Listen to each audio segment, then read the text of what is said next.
Let me just tell you who is here today. I'm here with Senator Rath, who is our ranker on the election committee, and he's going through some of the same things that some of us are going through in terms of a difficult supposed district in this process they call redistricting. Assemblyman John Zulka is here with us, and he is the prime sponsor in the New York State Assembly on this particular bill to help our local municipalities fund this adventure in absurdity they call a second election. We also have with us today Darlene Harris, and these are the people who are going to face the brunt of having to go through two election processes this year. She's the Schenectady County Election Commissioner, Roger Shera, Saratoga County Election Commissioner, and Lee Hollenbeck, Fulton County Election Commissioner.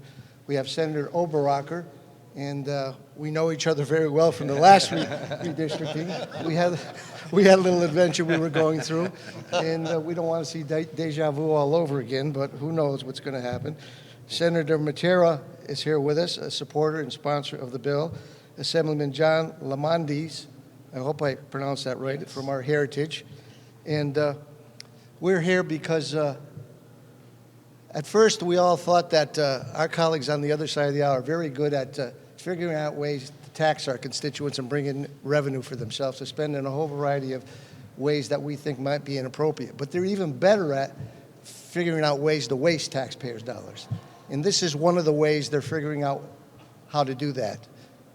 There's only one reason why what's taking place now probably is going to happen, and that's to have a second primary election in the state of New York, because there's absolutely no need for a second primary election in the state of New York, local, state, and federal.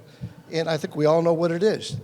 They can reason this out because they went through a process that they called redistricting, which was actually, as I defined it, a savage attack on our representative democracy, a way to disenfranchise upstate New York, to consolidate their power base because they could use the nuclear option, and they did use the nuclear option. I really think if they went a fourth of the way they went, a half of the way they went, they would have snuck this through. And we would have been severely losing some very powerful and important voices for our upstate area. Now, you don't have to take my word for that or my colleagues' word for that. There are 7 judges of the Court of Appeals, and 4 of them had the dignity. By the way, all of them were put in place by 2 Democratic governors, decided that this was unconstitutional, decided that it was total gerrymandering, and really, I think that's an illustration. They were saying you didn't live up to your oath of office. Now, understand, I think we all have to look at what's going to be taking place here. It's not only another singular election day in August where we're going to have to bring the voters out, but we're going to have to bring the workers out, we're going to have to bring the volunteers out, but it's also what I would call, in terms of elections and voting, the mother of all unfunded mandates. It's a $25 million bill estimate across the state of New York. It's not only a single day. You know, we have 10 days of early voting. That doesn't just apply to the first one on June 28th. That applies to the cost and getting all those volunteers, getting all those workers out for the August election. And it's going to be very expensive, but there also is going to be what I would call a fatigue. Right now, I think if you look at the numbers, changing from the September primary to the June primary we've had in place, I think you'll see that the voting is down. The very thing they want to help out when they say we're going to mail them in or we're going to do all these absentee voting, we want people to vote. Well, how did they make people vote when the committee people had to go out in the dead of winter? Voters have to come out when the wind is blowing.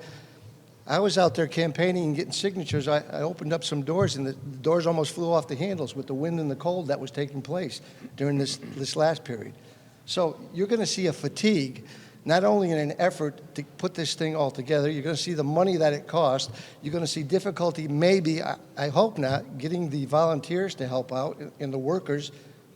Problem getting workers in every business is certainly getting workers for what they get help with in terms of pay to do this job, very difficult and time-consuming job. And I think you're going to see a fatigue from the voters. There's no necessity for it. Now, if you want to surmise why there might be a necessity for it, well, there's public enemy number 1 still out there. His name is Andrew Cuomo, and there's a new governor. And she might be thinking, well, we got to get this done early for two reasons. She's made a few missteps early on, okay? And she may make some more missteps leading up to an August one. I think she wants to get this done over in June to make sure that the polls don't really go in the opposite direction. And this guy, Andrew Cuomo, doesn't start figuring out, well, the polls are pretty close. I can run an independent election in August, and we can battle. So there's a whole variety of ways on which they might want to do this. But here's the fact of the matter is, they broke it, they have to fix it, and they shouldn't fix it on the backs of the taxpayers of New York State, locally. They got a $220 billion budget they've passed, the largest spending plan in the history of New York State. Billions of dollars from the federal government. If they're going to use any money, if they're going to force us to have a second election, and by the way, this law says that we hope to put in place, the Gerrymander Failure Assistance Act, and we couldn't put it more plainly. That's why this is happening right now, because of what they did. They didn't live up to their constitutional oath. They didn't follow the Constitution. It was elected officials picking voters, not voters picking elected officials. They broke it. They should fix it with the dollars they've got in that particular budget. They shouldn't put it on the backs of the local taxpayers of New York State and put these individuals who are here with me, who do a tremendous job with limited funding. And by the way, we promised them money for that 10 days of early voting, and we came through it at once, but I don't see that money out there right now. I don't see any money to help this second election, which there is, again, let me reiterate, no need for a second election. It can all take place in August. And really, if they worked at it, they might be able to squeak it in June. You know, that probably would be tough, but definitely in August.